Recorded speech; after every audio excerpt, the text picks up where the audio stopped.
I'm Jeremy White. We're going back to the top 10 most important Bills and spending a lot of time talking about number one and how long we've got with number one. I'm Joe Marino, and I suppose we're going to talk about the one thing that really nobody wants to talk about. I'm the big O, Jerry Ostroski. I don't think Josh Allen's greatest superpower is how he plays quarterback. It's how he makes each individual in that franchise feel about themselves, and we'll talk about that next here on the Locked On Network, and you're watching Bill Squad. Who's ready, Bills Mafia? It's the Bills Squad. Everything Buffalo Bills, every week. Breaking down the big hits and game-changing plays the way only the Locked On Podcast Network can. Nobody circles the wagons like the Buffalo Bills. So gear up and squad up. The Bill Squad show starts now. Welcome in, Bills Mafia. Jeremy White, Joe Marino, and the big O, Jerry Ostroski, with another episode of Bill Squad for you twice a week. We're here wherever you get your podcasts and also live on YouTube when we do our show. And today's episode is brought to you by FanDuel. Biggest stage in world soccer is here. Let there be goals on FanDuel. Visit FanDuel.com to get started now. This is part 2 of our breakdown of the Bills' top 10 most important players. When Joe does this project for the Locked On Bills show, it's a foregone conclusion who's number one. Everybody knows who's number one. Nobody else even gets a vote. Consensus, unanimous, number one. And that's, of course, quarterback Josh Allen. So we're going to dig into Josh a little bit today and round out the rest of the top 5. We've got 3 guests coming up, Nate Geary and Carl Jones and Bruce Nolan of the Bruce Exclusive, to talk about the top 10 and how we got there. But, guys, we got Josh Allen speaking about his time left in the league and talking about how he views himself not wanting to be the best to ever play that doesn't get one. He had a sit down with Tyler Dunn of GoLongTD.com. We've had Tyler on before. We'll do it again. Anything strike you there about Allen? Jerry, you know, as a player, maybe when you start, you think you're invincible. You're going to play forever, right? Whether it's getting married, having kids, 8 years in, a coaching change. Anything strike you about the way that Josh is approaching? Because in Tyler's piece, Tyler writes that Josh is reborn, almost like this is phase 2 to some degree. And, you know, it was a successful phase 1, just missing that one thing. No, I think it's 100% correct. I think you got to look at, you know, different phases of your career. Right now, he's in the husband and dad phase of his career, and that's a great, blessed phase to be in, right? And what better way to get your mind off of some of these things that we continually talk about with him than to have to be up at 2 o'clock in the morning with your daughter and changing diapers and all those different things. And it was awesome to read that article and know that, no, they're not farming all this out to a legion of nannies. Like, they're doing this, right? This is their deal. And I think that's awesome. But when it comes to Josh Allen, and I said it at the open, I think his greatest ability, and I don't think we're ever going to see him change the way he plays the quarterback position, okay? This isn't a guy that I think can go out and reinvent himself and become this real, you know, careful player or, you know, not putting himself in hazardous spots. You're going to see Josh Allen. He's not going to fade into the night. He's going to burn out, right? He's going to burn out before he fades away. And that's just the way he plays. But reading that article, I think the biggest thing about, to me anyway, that I took away from it was, if you watch or listen to what these people have to say that are around him on a daily basis, every person feels like they are the most important person in the Buffalo Bills franchise. It's amazing how he does it. I think that's his superpower. It's not the way he plays quarterback. That's a given. We're not going to see that change. But the way he's able to bring every member of the organization, when they go home, they're like, man, my job is really important, and I'm appreciated. And Josh makes all those people feel that way, and I think that's his biggest deal. And great article by Tyler Dunn. I was really, you know, blessed to read it. It was a good piece. But yeah, I mean, obviously we're into this phase of his career, and you know what? This is probably going to be the best phase of his career, if I had to guess. I think for me, my biggest takeaway was that we finally got some true commentary from Josh about how long he wants to play. You know, I think you've heard him say loosely in the past that he wants to play for as long as he can, but got a little more specific in this article talking about that he's going to play the game the way that he knows how to play it. And when he can't play it that way, he's going to be done. And I wondered a lot, how much longer can Josh sustain this style of play that we see? And he's telling us that, well, when I can't, I'm not going to go anymore. And I thought a lot about, just in my own time thinking about late stage Josh Allen. We're not there yet, folks, but what did he even say recently? He said peak male condition is 32 years old. So we're not even there yet. Right. So all right, I'm going to take him at his word. He's a different kind of guy. But I wondered, what's the evolution if he's going to play a long time, like pushing 40 years old, maybe even longer than 40, like, does he become a Matt Stafford? Now, Matt Stafford was never the dual threat player that Josh Allen is. But Matthew Stafford, from an arm talent perspective, probably right there with Josh, like really, really crazy arm talent. And the way that Matt challenged throwing windows early in his career in Detroit and how they had that vertical passing game was really different. And you've seen Matthew Stafford go from like a true gunslinger, right? And I still think he is, but also are really within the scheme player for Sean McVay and the Rams. And, I think for Matthew Stafford, the best thing for him was getting aligned with McVay, being part of this system where he runs it, right? He does dynamic things, but he runs the offense. He's had like the lowest percentage of throws in the NFL last year that were outside the pocket, and he wasn't flush. Like, he just doesn't do that, right? He's really become a pocket player, and he doesn't escape unless he's supposed to escape because of the play breaking down. So I've wondered a lot about, what this looks like way down the future. And I think we got an idea. Josh is going to play the game the way he wants to play it. And if he can't, he's not going to go. And so that, if I'm being honest, makes it a shorter window that I'm expecting Josh Allen to play. Well, one thing I wonder about that, I keyed in the same thing you did, Joe, which is when I can't play it the way I want to play it. How much does that itself change over the years, right? Like you might decide, right, Jerry, like he gets beat up a lot this year. He has the foot injuries out on crutches, and now he thinks this year, listen, I'm still going to jump over guys from time to time, but maybe I want to play a little differently. He's always talked about other people wanting to maybe rein that in. I feel like maybe he will do that organically at some point, maybe in a year or two or three. I think you're 100% correct. And I think it's the natural evolution of a player, right? Like Josh Allen, you look at him when he comes in as a rookie, doesn't quite know how to play the quarterback position in the NFL, but what is he? He's an unbelievable athlete. So I can make plays with my feet and get away from some things because I'm superior in that area as I learn to play quarterback.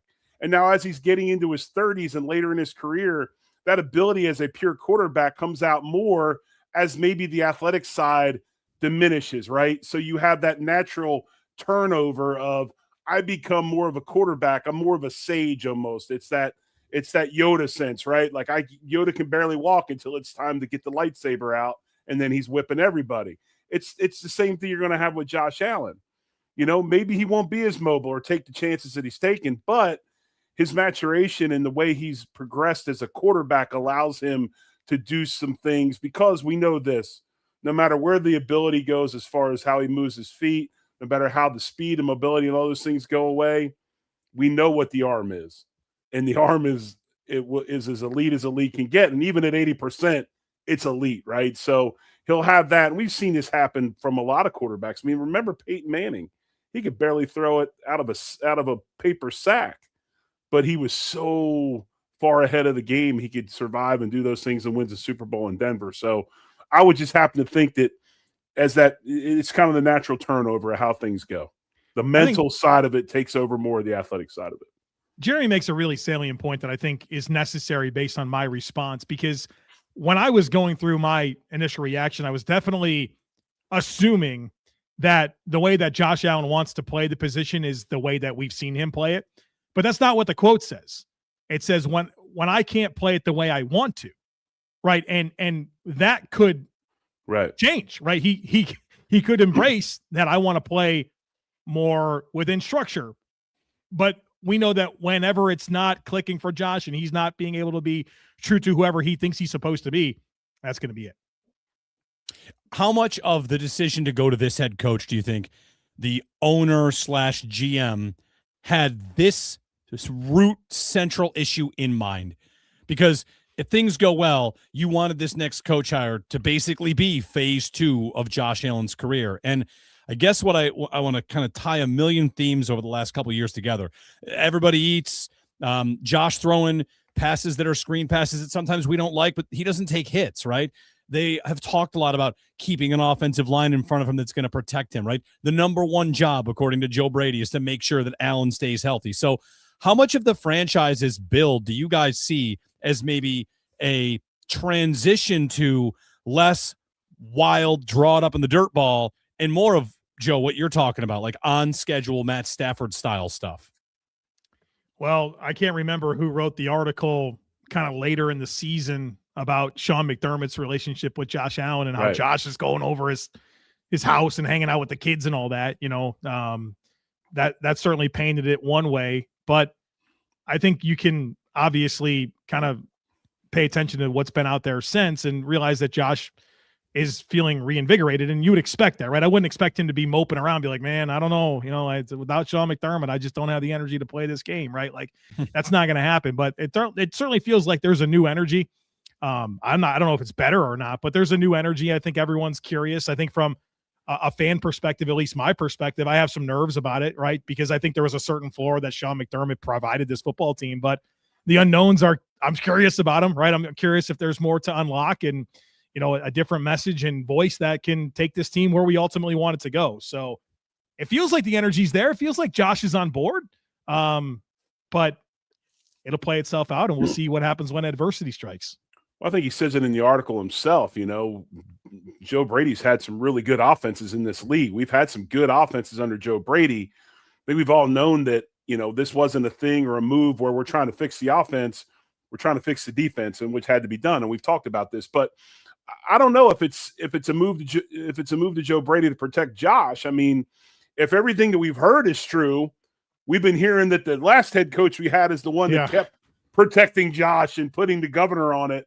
And now we're getting rid of him so that we can free him up, right? So I think there is definitely a philosophical change there, but I don't know if the move to Brady was so much to protect them as it was to maybe what we're seeing in this article, re-energize the franchise player, which in turn, the way I said it earlier, the way he makes everybody feel about themselves, re-energizes the entire franchise because the main guys re-energized. And I think that's the biggest part of this move, besides changing the defense out. And built into this conversation, Jerry, is what you mentioned in the cold open and talking about his superpower. That's not something he should lose at all, right? Like that's something he's taking that to the grave. Yeah, I mean, that's how he is. And I believe me, the guy that wore number 12 that's in the Hall of Fame, he had the same thing. Did it look a lot different? Yeah, it did. Okay, it looked different. It involved different activities and things like that, but it was the same. Everybody left that place going, man, I feel really good about myself. Like I'm appreciated, like I'm seen, right? And I just see that out of Josh Allen, like everybody. We saw the piece on the guy from the mailroom last year and everything, right? I mean, it's just the way he is, and the great ones have that ability to bring everybody along with them. So Tyler Dunn of golongtd.com, he sits down with Josh and they have a conversation. It's a one-on-one. That's kind of what we're referencing, pulling some quotes up from that, and we'll reach out to Tyler and try to get him on the next couple of weeks. The other thing I wonder is, this is a little bit of a side thing. It was not brought up with Tyler, but I want to bring it up. Can anyone really read that article and drum up the fear that he's going to leave in 3 years? That the people that really try and get this thing going, like, hey, Garrett got traded. Oh, yeah, it's a matter of time before Josh decides he wants to go to LA as well. Like, I get it. Some people have that fear built into them. I'm sure I have it in other elements of my sports life. This is not a spot I have it at all. I don't think about it at all. Well, Bengals people are doing it to themselves too. Joe Burrow. And so there's he's been more critical of the organization. To me, like literally. There's a window there. Yes. Yeah. There's a window there with Josh. Like you never get that stuff. I'd be stunned. I understand like allowing your mind to go there, right? I mean, it's LA. Josh has a home out there. Haley's big time actress, and I understand all those things, but I feel like Josh feels burdened for the city of Buffalo. He even said in that story, it's like the last great sports story is the Buffalo Bills winning a Super Bowl, and I want to be the guy to do it. I can't imagine him forcing himself out of that situation. It goes against everything that we've learned about Josh and really what Jerry just outlined and who he is as a player. I think we can breathe easy on that. The other thing is this, man. The beautiful thing about Buffalo is they let you live your life.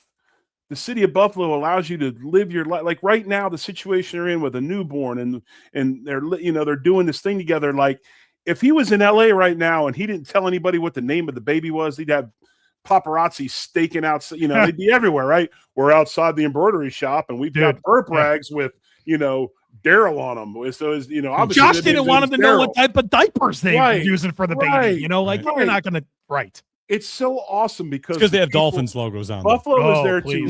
Buffalo is there. Right, it was a softball. It was a softball. Right. Look, and Jeremy, you live there. Buffalo is there to help you. The people will help you if you ask. They're there for you, but they also allow you to be yourself and be a person and live your life, man. It's a wonderful existence, and I'm telling you, they're finding this out now because if they were anywhere else, they wouldn't be breathing right now. They'd have somebody up their rear end every 5 minutes. We're going to get to some of our panelists on the top 10 most important Buffalo Bills. Of course, number one, Josh Allen. He's that every year. We'll also ask our panelists, Nate Geary, Carl Jones, Bruce Nolan, as we go, about this idea, how many years you think you have left and what Allen might have meant by the way he wants to play it. So back with Nate Geary on this topic and his top 10 as well as we continue here on the Bill Squad Show.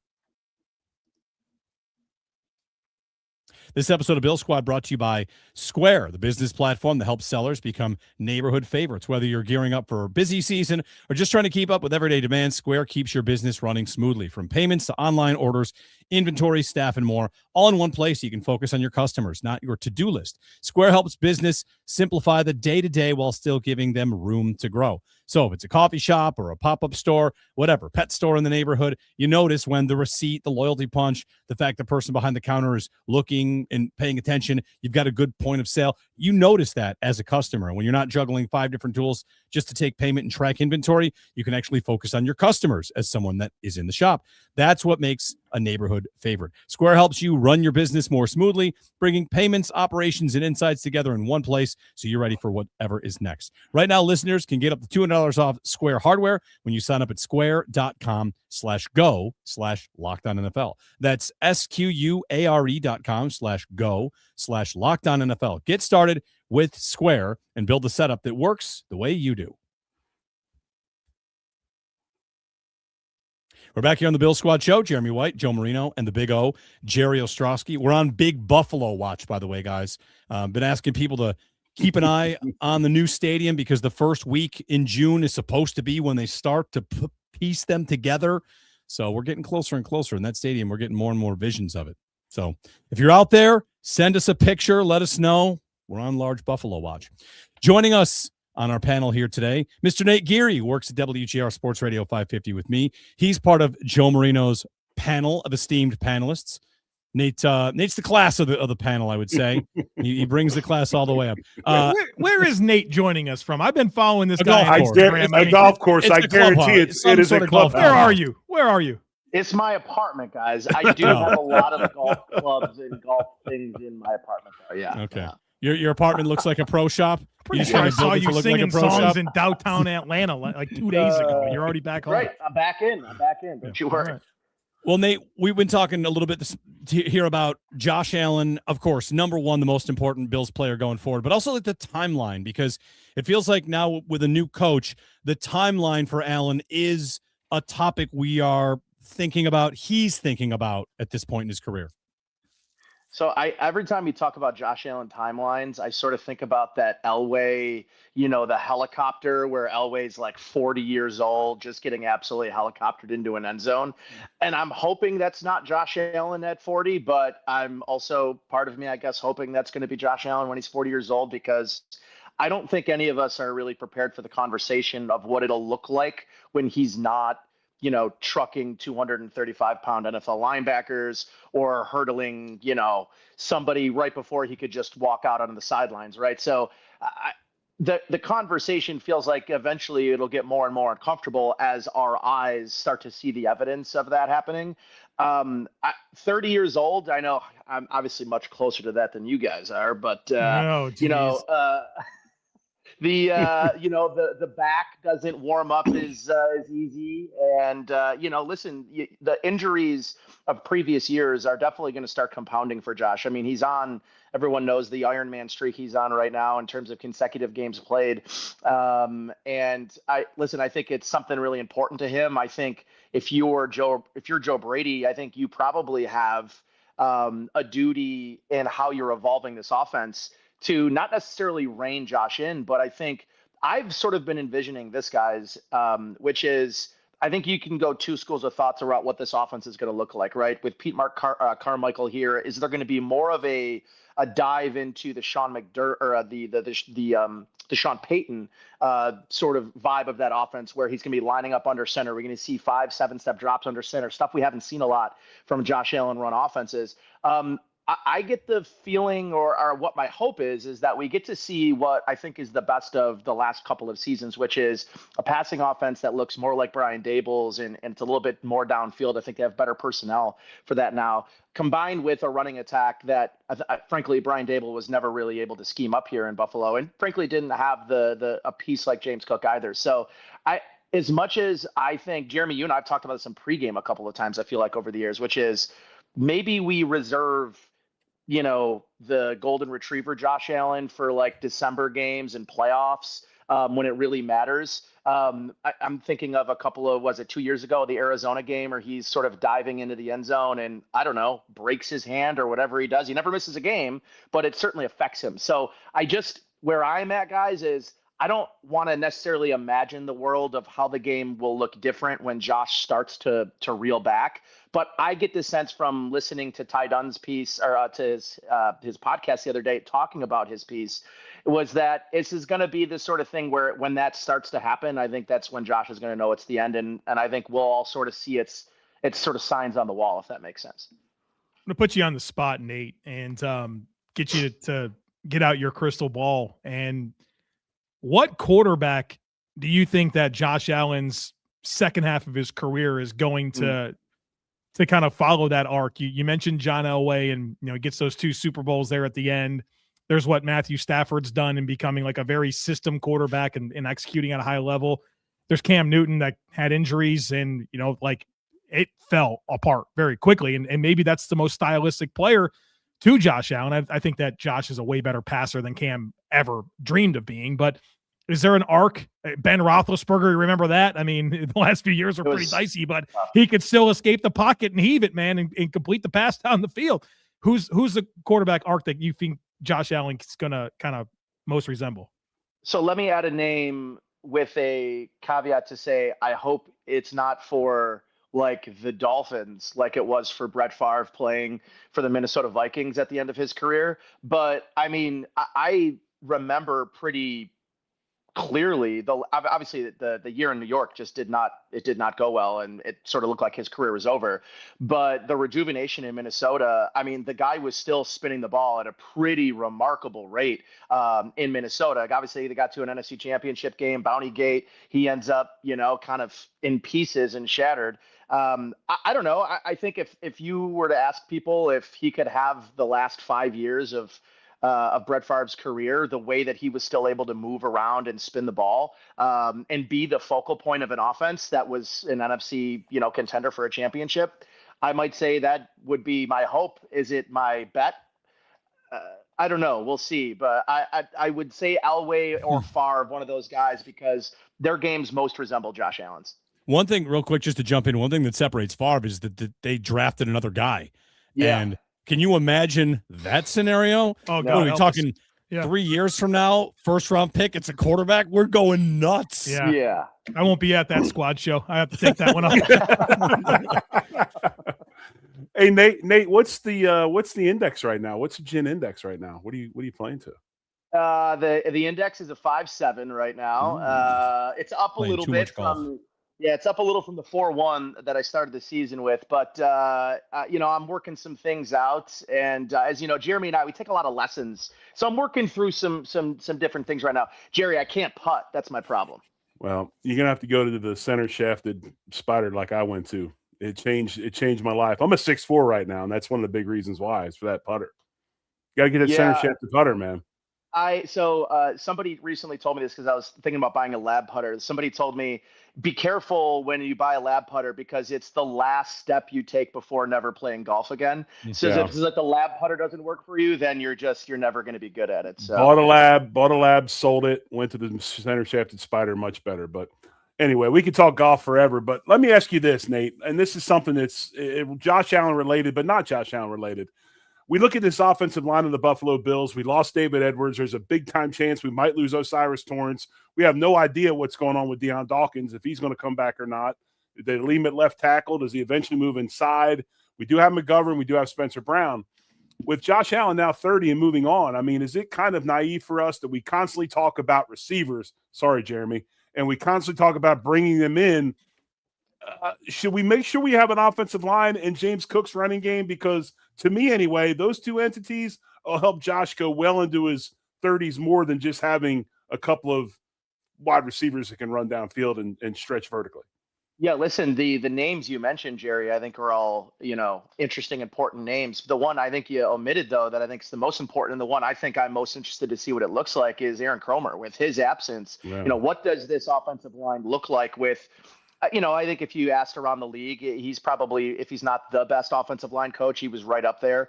And I do wonder, again, a little bit, you talk about the James Cook piece of this, what the run offense looks like now that he's not calling the run plays. He was the run game coordinator and a big time architect of what James Cook has done over the last couple of years. But the offensive line piece to this, I do think is interesting because last year was the first year we saw cracks where even a conversation about, I don't know, maybe for a little while felt like they could have put anybody on that offensive line and Josh would have been able to maneuver and do what he needs to do. Last year was the first year where the sacks started to become an issue, but almost less of an issue and more of a personal concern about, well, what is it that's not working if everything's the same, right? The offensive line coach was the same. The players up front were the same last year. So what was the big difference for Josh? That was the game, was it what defenses were doing pre and post snap? Was it lack of, confidence in his receivers generating enough, separation early that he can be a timing and rhythm thrower? And I think we could all agree, watching Josh Allen as much as we all have here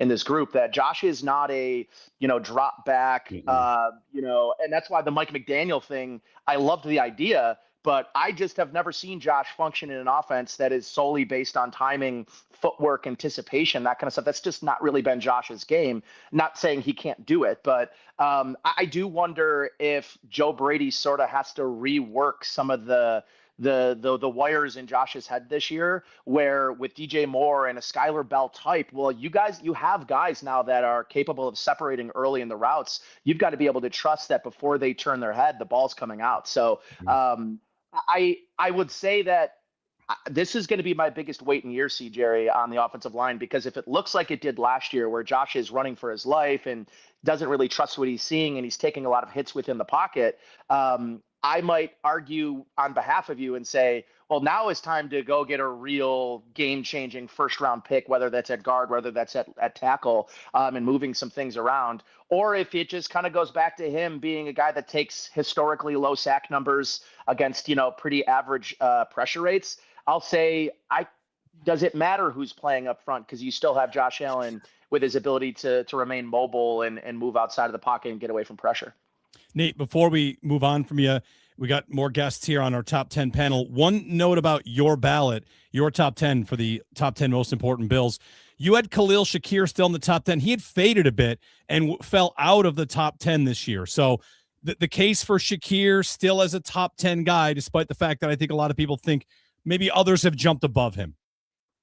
Yeah, listen, I think if his role remains exactly the same, and I don't think in the NFL with a coach like Joe Brady and new sets of eyes in this offense that his role just remains the same. I think you're always evolving, and I think if you're Khalil Shakir and you're this franchise, they invested money into Khalil Shakir, and it's not just that he can catch screen passes. I do think that'll still be a core thing of what he's asked to do in this offense, but I think if you're looking at a passing attack being at all three levels, I think they finally have the personnel with DJ Moore over the top. I think if Dalton Kincaid's healthy and Khalil Shakir over the course of the season, you have all three levels, all three areas of the field, I think fully capable of beating a defense down in and down out. out. And I think that makes them very difficult to defend when you have Josh Allen, especially when you're able to extend plays.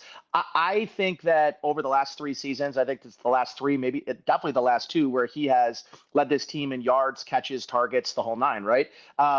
Do I think that gets maybe etched into a little bit with DJ Moore? Maybe. But I don't think DJ Moore is here. I just don't think they're running the same routes. I don't think they're affecting the same places on the field. So for me, if DJ Moore comes in and is a 1,000 yards guy, how many less yards is that for Khalil Shakir? I don't know that it has to be any. I just think this offense has that much more room in it in a passing game that I think could be a little bit more volume based. Again, going back to what I was thinking about, could this offense look more like the Brian Dable passing offense with a Joe Brady rushing attack? That to me would be, I think, a huge win for them. So all of this to say, I think Shakir is still the number 2 target in this offense. It'll be behind DJ Moore, who is, I think, the clear cut number 1. But that is all of this to say, guys, I think a real big question mark, because if Dalton Kincaid can be healthy for 17 games, I wonder what his stat line looks like last year if he's healthy for 17 games. He could be the number 2 target in this offense, definitely. But until proven otherwise, I've got Khalil Shakir. The guy's down in, down out. He plays every game for the most part. And the yards after catch stuff can't be ignored. It's 3 straight years he leads the league in yards after catch. That to me is not something you're gonna turn away from. Nate Geary, WGR Sports Radio 550. Keep an eye out. Social media. Nate and I are playing 100 holes of golf in 17 days. Sure. We'll put on a big fundraiser on the 18th. We've got a Josh Allen signed helmet, bunch of stuff we'll be raffling off. So keep an eye out on both of our social media channels. And Nate, thanks for the time. We'll talk soon. Pleasure, guys. Thanks, Nate. Thanks, Nate. Nate Geary, WGR 550. 17 days. We're playing 100 holes again. It's a busy day. It's a busy day, which is a lot of fun. And raising money for good causes here in the area, the Live Like Luca Kalani Foundation, and Roswell Park as well, and the Carly's Club, Courage of Carly Foundation. So check out social media channels. You'll see all that we do there. When we return, Nate was mentioning Dalton Kincaid there. We have a panelist that left Kincaid off the top 10. And he'll be here to defend that take and also get a thought in on Josh Allen as well. Our number 1, who the clock's ticking on. It's the Bill Squad Show here on the Locked On Bills Network. This episode of Bill Squad brought to you by FanDuel. The biggest stage in world soccer is here. Every match feels like it has the potential for a memorable moment. One goal can completely change the energy of a game, shift momentum, and alter the outcome in an instant. That's what makes the tournament, and this tournament, so exciting. From the opening whistle to the final kick. And FanDuel's giving another reason to stay locked into every match with every goal pays. Bet on a match and get bonus bets for every goal scored in that match. More goals mean more bonus bets. All you have to do is turn on your token. So get to a game you think there's going to be a lot of scoring in and get after it. From the opening whistle to the final kick, let there be goals on FanDuel. Visit FanDuel.com to get started now. That's FanDuel.com, and you benefit from each goal scored. Aggressive offenses, leaky defenses, whatever it is, bet them on FanDuel. The opening whistle to the final kick, let there be goals on FanDuel. Visit FanDuel.com to get started now. Back here on the Bill Squad Show, Jeremy White, Joe Marino, and the Big O, Jerry Ostroski, recapping. This is part 2 of the top 10 most important Bills, and bringing on some of our panelists, some of Joe's panelists on the project to talk about how they voted, how we arrived, where we did.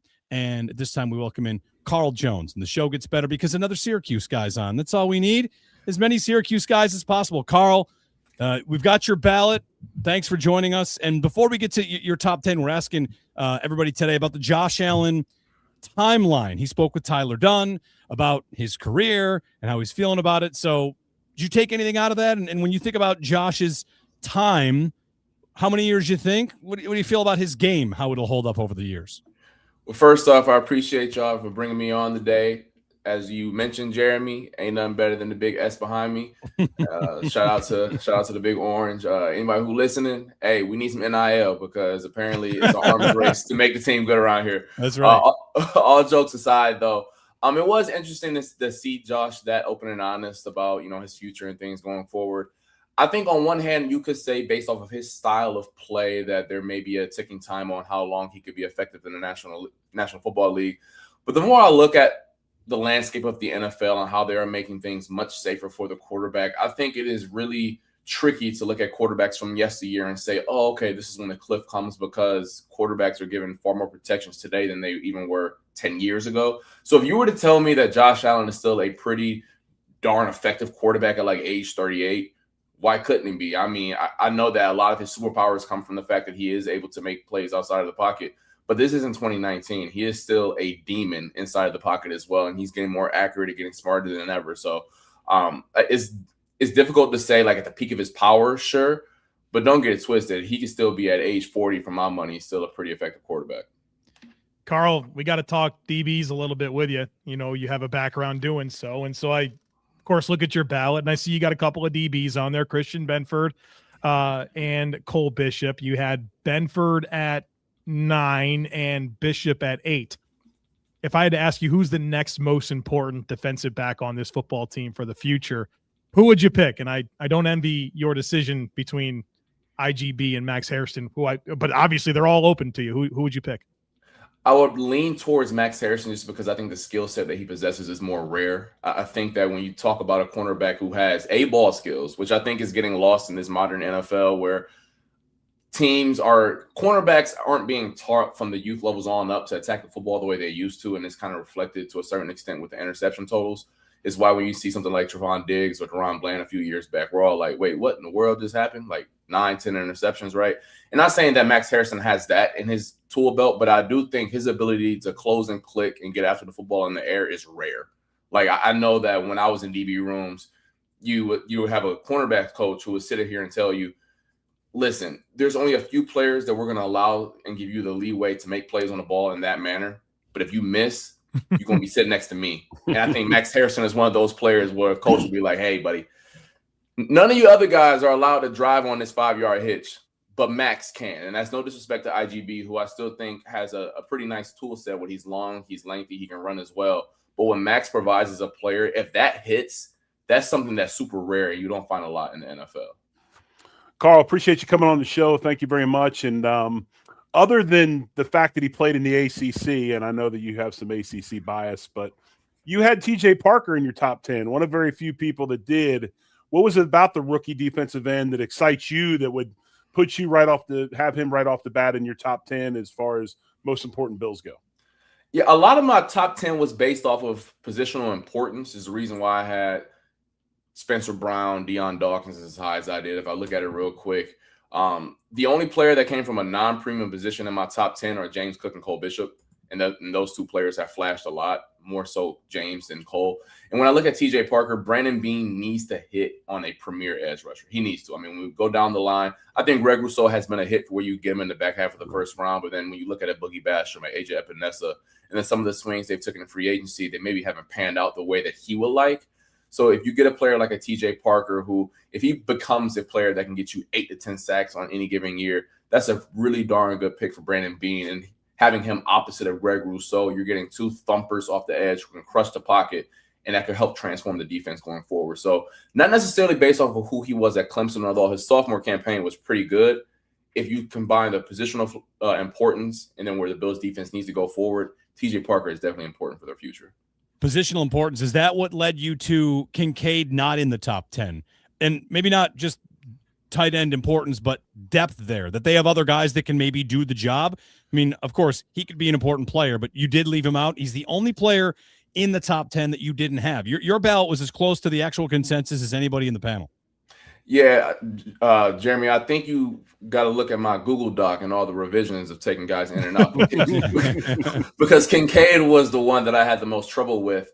When you talk about on-field impact that we've seen so far, Kincaid has had just as much impact as anyone else on that list, maybe outside of a Cook or the two tackles. I mean, when he's productive and when he's on the field, he's productive, like full stop. There's no like way to dress it up. But there were two things for me that kind of left him off of the top 10. One, he is at a position where the Bills have depth. You have a Dawson Knox and you have a Jackson Halls. And it is easier to get by at that position without high-end contributors. We see that throughout the league right now. The other thing with Kincaid that's a bit tricky is that the way that he's utilized, I feel like what he's asked to do is a bit easier to find in terms of just a pure weapon in terms of the passing game. He's one of the rare tight ends that offers you absolutely nothing as an inline tight end. I believe, I don't have the stat in front of me, but it was something I was doing for a project on my own behalf. out of like the 100 or so tight ends that got charted last year, he was like in the bottom 5 of guys who ever lined in line.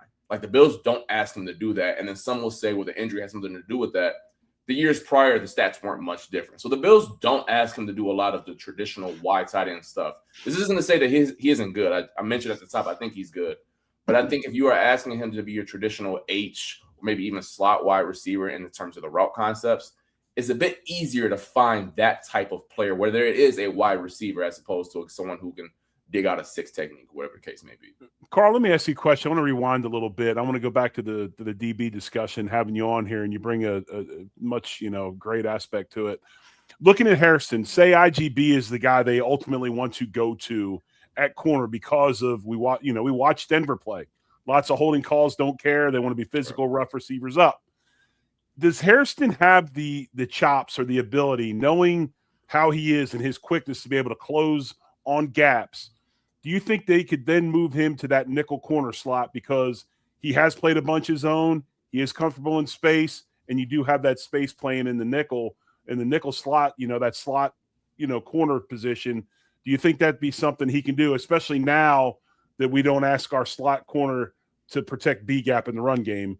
Now that we got Jim Leonard here, do you think that's something he could do? I think that's the $1 million question, because you mentioned to it at the end right there. Some defenses ask their nickel cornerbacks to get grimy and take on the B gap, and you got to be willing to stick your face in the fan. And then others are saying, listen, we have the 6 guys in the box, and we'll ask that safety to come from depth and fill that position. I will say this: there are going to be times where you're going to have your nickel has to get grimy. Like, you can scheme it up all you want. There are going to be times where whether the ball bounces on the perimeter and you need to set an edge, or the fact that if back is away and the safety has to rotate to the middle of the field, hey, buddy, you're the only guy that can fill that C or B gap. You got to be in there and do it. This isn't to suggest that Max Hairston, I don't think, couldn't do it. I don't know if I've seen it on tape to this point to suggest I personally feel comfortable asking him to do that. But you meant in terms of the movement skills, he possesses everything, in my opinion, that will allow you to play nickel.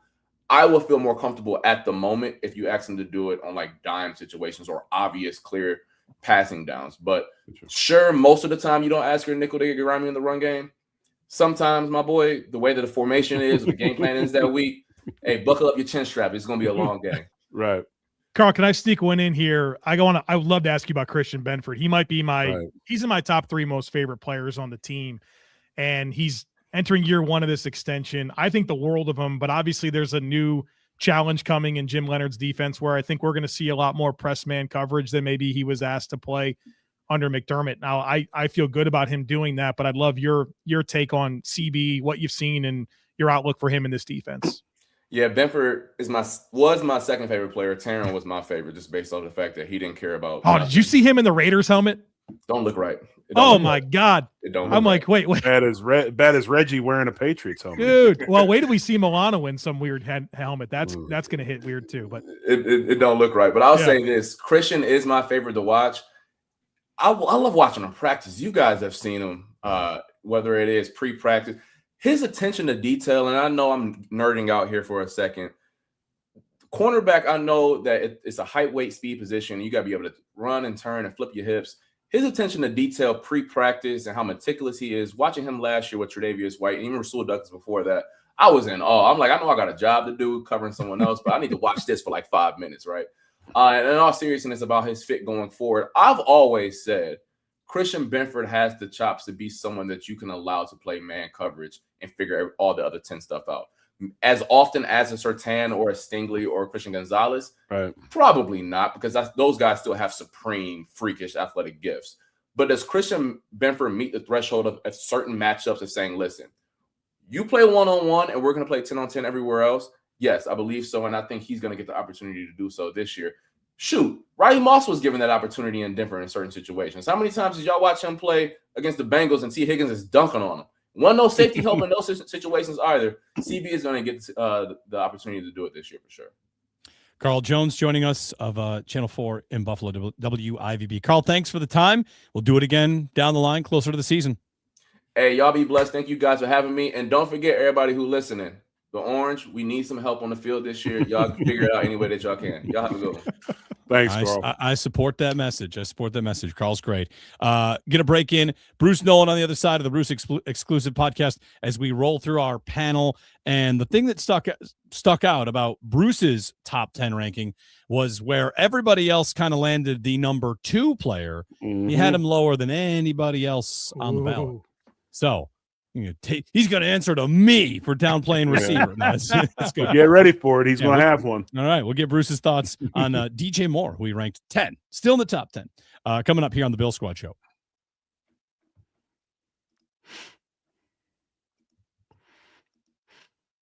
We're back here on the Bill Squad Show. Jeremy White, Joe Marino, and the Big O, Jerry Ostroski.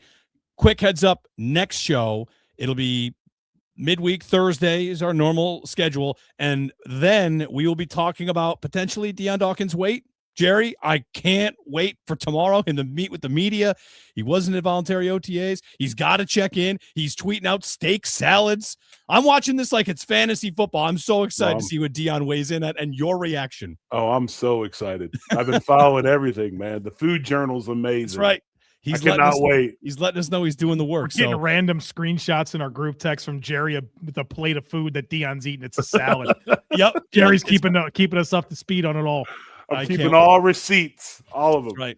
I cannot wait. Joining us, part of our panel, Bruce Nolan of the Bruce exclusive podcast here. And whether it's Dion Dawkins, who ranked number 8, and I'm just checking, Bruce, where you had Dawkins. You had Dawkins number 2, perfect jumping off point. Dawkins number 2, and DJ Moore number 10. Bruce, thanks for joining us.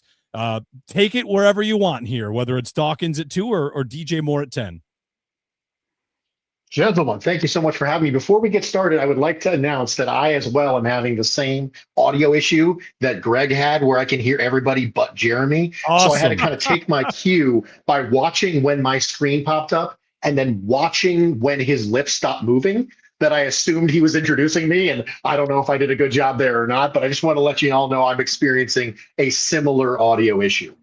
Incredible. Well, we were joking about we weren't joking. We were talking about the reality of how intrigued Jerry and Jeremy are with Dion Dawkins and his weight and Instagram pictures of salads and what that's all going to look like. And there was some slander for you a little bit, and that you have to answer right now to Jeremy White about DJ Moore being lower on your ballot. DJ Moore and Josh Allen, the only 2 players that were on every single ballot. Now, you barely had DJ Moore in at number 10.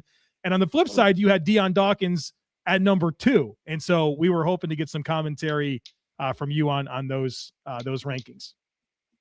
Yeah, for me, it's a methodology question. So one of the things that's always most interesting to me is the way that we define 2 words for this project really goes a long way into determining how it's going to look for us. The first one is important. The second one is future.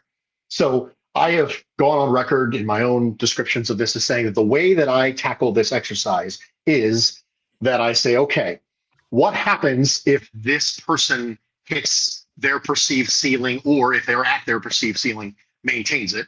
And then what happens, conversely, if this person is abducted by aliens tomorrow and just ceases to exist on the team, right?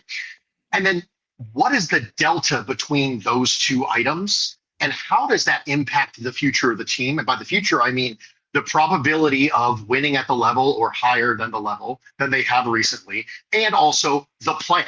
Like, what happens to the plan, the future plan? Is the plan significantly, adjusted because of that? So the reason why I have DJ Moore at 10 is because if DJ Moore were to be abducted by aliens tomorrow, what you would end up having is you would end up having what is likely a top 5 offense again.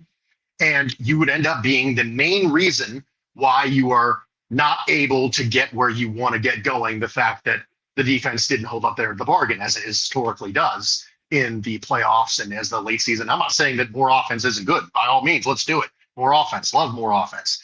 But the quote unquote worst case scenario is you still have a top 5 offense, a high scoring passing offense, very likely. And the best case scenario for that is probably still not what you got from peak Stephon Diggs. Like, I don't think that ceiling is within reasonable striking distance for the Buffalo Bills. I don't think the idea that you're going to go back to 2020 and that's going to happen again, I don't think that's a thing. I think passing offenses around the league are getting to a point where they're still not at that 2020 peak that you had before. So because of that, that delta is not as significant for me as the delta with Dion Dawkins. If Dion Dawkins were to be abducted by aliens tomorrow, I'm massively panicking at that point because I don't trust the other tackles on this team to step in at left tackle and say, oh, well, we're good there. In addition, left tackle now immediately becomes your most important need that you essentially have to devote your high round pick to next year. So like I go off the rails a little bit if that same thing happens to Dion Dawkins. But if it happens to DJ Moore, I don't. And so that's kind of where that falls for me. That's the reason why it exists with Dion Dawkins high and DJ Moore. Mind you, still ranking in the top 10, but not ranking as high as Dion Dawkins.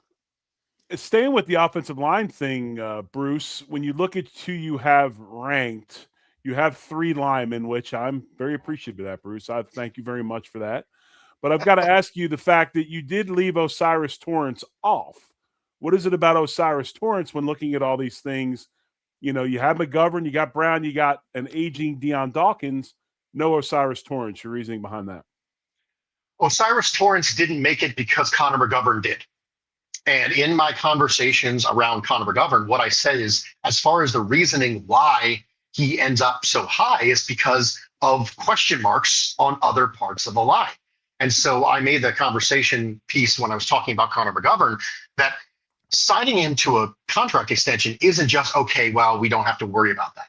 Like, that's not the only thing that we get from this. The other thing that you get is you avoid a Cleveland Browns situation where a huge chunk of your offensive line just ends up being free agents all at once, which is never a good thing, especially after the consistency the Buffalo Bills have had on the offensive line for the last few years. But I'm operating on the assumption that Osiris Torrance is going to get ungodly amounts of money next year.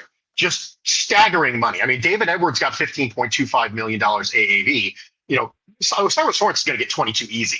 And if the Bills were to sign him to an extension, at that point you have 1, 2, 3, 4 of your offensive linemen that are on second or third meaningful contracts. And I'm just not sure that that's going to be a pathway that they choose. Not a lot of teams end up with 4 of their 5 starting offensive linemen that are all on quote unquote big money extensions.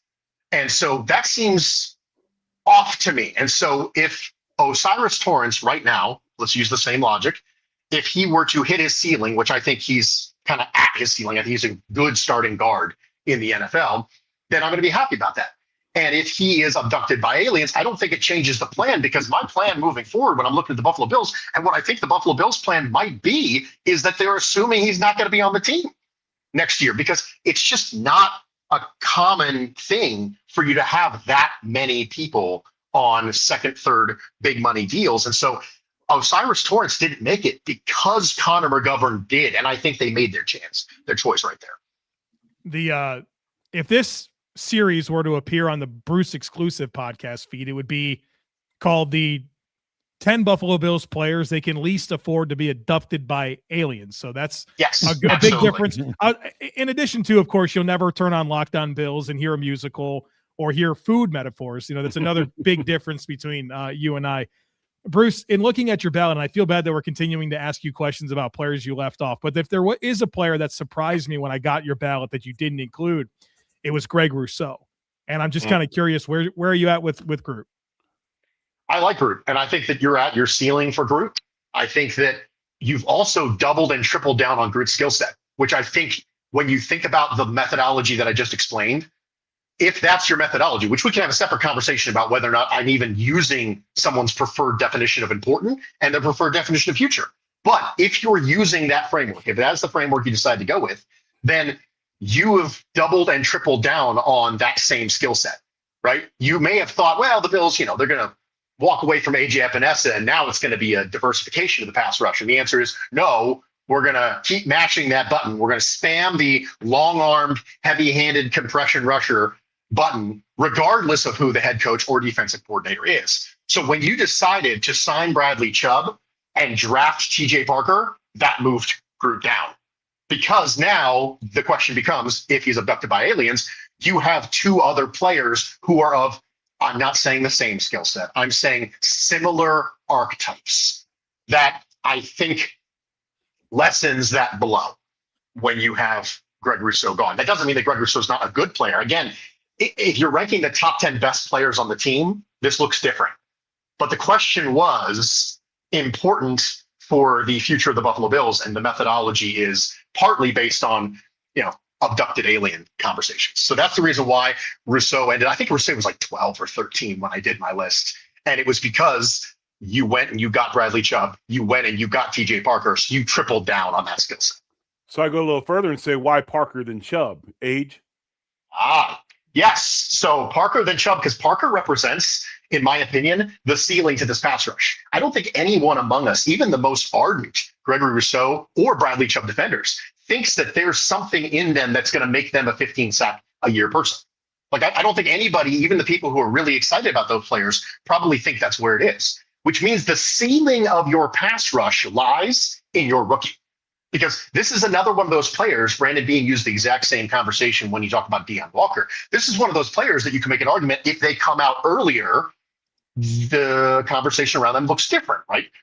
TJ Parker's 2024 looked a lot different than PJ Parker's 2025 from a productivity standpoint. And so where is the ceiling of your pass rush coming from when it comes to players? Now, part of the ceiling is just the change in scheme.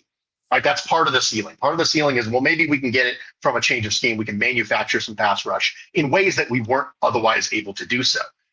But from a player standpoint, where does that ceiling come from? It comes from TJ Parker. And that's the reason why. It's because, yeah, we have the downside, which is the abductable aliens conversation. But then we also have the upside, which is if this guy hits their absolute max ceiling, what does that do for the team? And I think that there's room above TJ Parker. There's an unknown above TJ Parker's standpoint right now where it goes, okay, there's ceiling there. What if he hit his absolute best case scenario? Would that be better than Groot? I think so. Would that be better than Chubb? Yes. Like, I think that the absolute best case pie in the sky associated with ceiling on TJ Parker is higher than what we're seeing from those two players. That's why Parker makes it and Groot doesn't. I think it's probably why I'm probably more excited about the pass rush ceiling being Ed Oliver inside with one-on-ones and a 4-eye than what we have outside, because I think the inside guys will be freed up more than what we got outside. Because right now outside, I just see a lot of the same thing of what you just kind of, what you so well described over the last few minutes. And it's going to take a lot to get me excited about that outside group. But I am excited about the inside with the schematics of what's going on with Leonard's defense. Bruce, if I had to guess, Jeremy would love to ask you a question about Josh Allen moving into the future. We're talking a lot about Ty Dunn's article and some interesting quotes in there from Josh, and talking about when he can't play the game he wants to play anymore. It's probably going to be it. Like, what are some of your prevailing thoughts as Josh Allen enters his age 30 season? And we don't really want to think about life after Josh Allen, but what do you think we can enjoy moving forward? What pops for you when you think about Josh Allen entering that age 30 season and beyond? What pops for me is that this is an opportunity for Josh Allen to combine the things we liked most about him during his MVP season with some of the more higher flying aspects of 2020 and 2021 in an ideal world. I think that's what they were shooting for, right? That you had, I would say, elite and historic risk mitigation from Josh Allen during his MVP season, right? Sacks taken, turnovers. I mean, historic ability to avoid negative plays. And that, truthfully, is what drove his MVP campaign more so than like elite upside plays. It was the fact that he was getting those crazy Josh Allen moments, but he was avoiding those crazy Josh Allen moments on the other side, right? Yeah. You got all the best with none of the worst. And so I think that when you look at this, you think, well, why is that? Like, why was he able to get that historic level of risk mitigation and negative play mitigation, but not end up tapping into the upside? And I think the answer for a lot of people is you didn't have weapons on the outside that allowed you to be able to do that. So now you get DJ Moore, who, even though I just said is probably not going to give you what you got from peak Stephon Diggs, which I don't think is a crazy statement. But could you be better than I'm throwing to Tyrell Shavers and Keon Goldman? I think that's a pretty obvious yes. So I think what we have to look forward to is the possibility that this is a Goldilocks season for Josh Allen. where it's not too hot, it's not too cold, it's just right. And I think that's what they're trying to get. They think to themselves, okay, what was it that made Josh Allen able to be historically risk mitigant? And that was Joe Brady's offense. Well, why couldn't he have the upside? It was the players. So let's combine Joe Brady's offense with a better set of players, and then maybe we get the best possible version of Josh Allen. So if I'm, looking forward to something, if I'm, having all the hopium I possibly can, that's what I'm looking at as far as the current version persona of Josh Allen that I think would get us most excited. All right, gentlemen, you thank Bruce for me. Appreciate you, Bruce. Thanks, Bruce. Jeremy would like to know that he's thankful for you being on here as well, even though you couldn't hear him. And you and Greg are obviously in cahoots over something here. I'm wondering, are you playing a joke on us, Bruce? Can you actually hear Jeremy? You just didn't want to talk to him? Is there? No, I think what it is that Greg and I both were forced to log in through our phones, and that's what's throwing off Jeremy. So I actually have this pulled up on my desktop computer, but I was having some really significant glitching problems. So I was like, all right, I have a backup plan, because of course I have a backup plan. So I logged in from my phone, and that's the thing that ties Greg's situation and my situation together. Yeah. So if we're isolating the variable, it's the fact that when you log in through your phone, you can't hear Jeremy. Bruce Nolan, ladies and gentlemen. It's a shame that you can't hear Jeremy, because we like to finish with something called the Meat Minute, where we talk about cooking. And I know that you would have some fantastic. Well, I can try and log in through my PC and try and swap this audio out, and we can just do it just for that. Like, I got it over here to my left. I'm good. Listen, Meat Minute, but I want the pickle dip recipe. Is what I want. The pickle dip recipe. Yeah, dude, the pickle dip, man. Yeah. I posted it on my Instagram. Jerry, is that where you saw it? You did? Okay. Yeah. Mm-hmm. Well, let's hear about the pickle dip recipe. I want to know. Just go to Instagram. So the pickle dip is a specific pickle dip. Exactly. That's cream cheese, sour cream, all the standardized stuff, but it's got pickles and bacon and jalapenos in it. And you have a little dill in there, and it's a little bit sturdier of a dip. So you need a pretty significant chip to be able to make sure that you make it work. Yeah, no time for any pansy chips on this pickle dip. But have you paired it with steak yet, Bruce? Have I paired it with steak yet? Yes. Pair it with beef next time. Make yourself a nice steak and make the pickle dip and pair those two together. All right. I'm down. Why not? You ever hear of pickles and steak, like they do kebabs, pickles and steak? Just thank me later. I hadn't, but now I'm intrigued. So must be an Oklahoma thing. I've not heard of that either. No, it's not. It's not an Oklahoma thing. Right. And if it was an Oklahoma thing, I should know about it, because I spent years of my life as neighbors to where Jerry is. I lived in Tulsa, Oklahoma. Oh, did you really, Bruce? Here we go. Yeah, Here we go. I'm a Tulsa fan, Jerry. You didn't know that about me? I had no idea, buddy. I spent years of my life in Tulsa, man.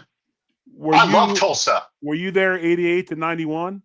I was not there 88 to 91, so FBI can rule that out. But I tell legendary stories about Tulsa, about how easy it is to navigate, about the way the roads are structured. Yep. I talk about the waterfront.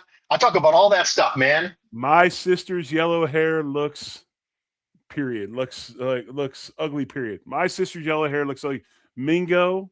Yeah. Or Memorial Sheridan. Sheridan. Harvard, Lewis, Utica, Peoria. That's how you know the streets. You got streets. Yep. The names of the streets go east-west, and the numbers go north-south. No, opposite. The names go north-south. Numbers go east-west. And the main numbers are exactly 1 mile apart, and the main north and south roads are also exactly 1 mile apart. So it looks like a gigantic checkerboard.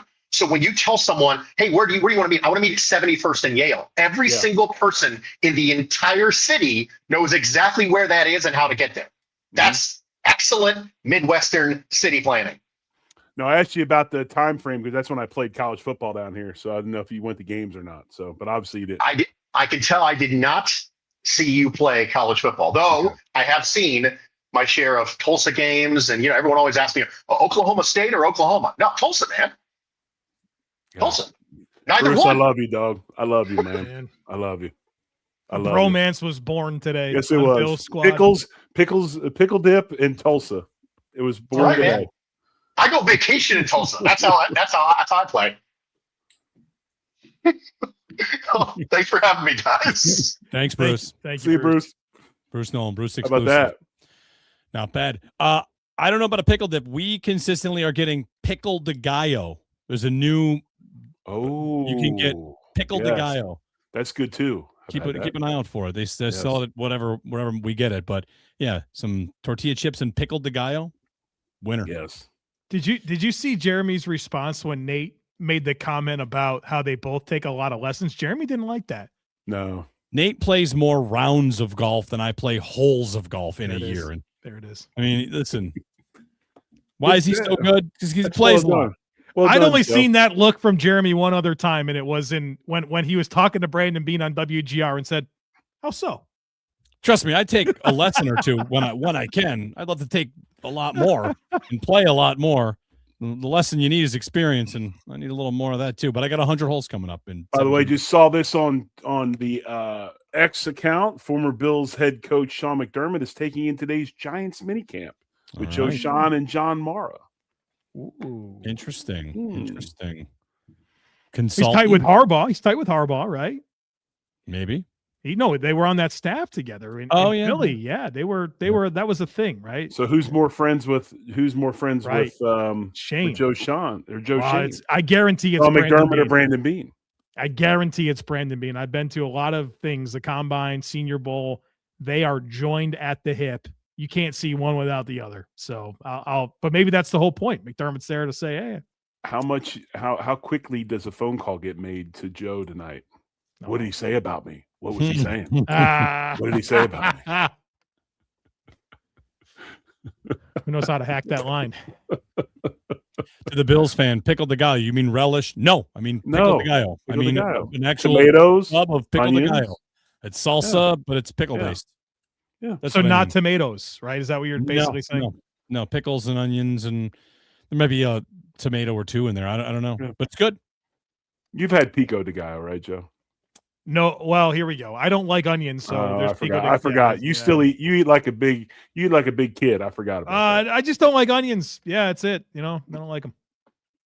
Dino nugs and tater tots. Nothing wrong with that. I don't like eggs. Boy, that's tough. Wow. What are you gonna do? Texture thing. I don't even know. Just don't like them. Don't taste like anything to me. Next show, Thursday? Thursday will be all about eggs and onions and Dion Dawkins' diet. That's it. It's Dion's diet and where we're at, because mandatory minicamp players report tomorrow, and we'll be off and running for a full week of closer to football. OTAs, minicamp closer, and then they break for training camp. So we'll check with you later in the week. Thanks to our guests, Nate Geary, Carl Jones, Bruce Nolan, all our guests, all the panelists, the top 10. Fun exercise we'll do again next year, and who knows who number 2 will be. It's always somebody new. So number 2 is right there for anybody that wants it. In the meantime, go Knicks, go Golden Knights, and go Bills. Go Bills. Much love. Go Bills.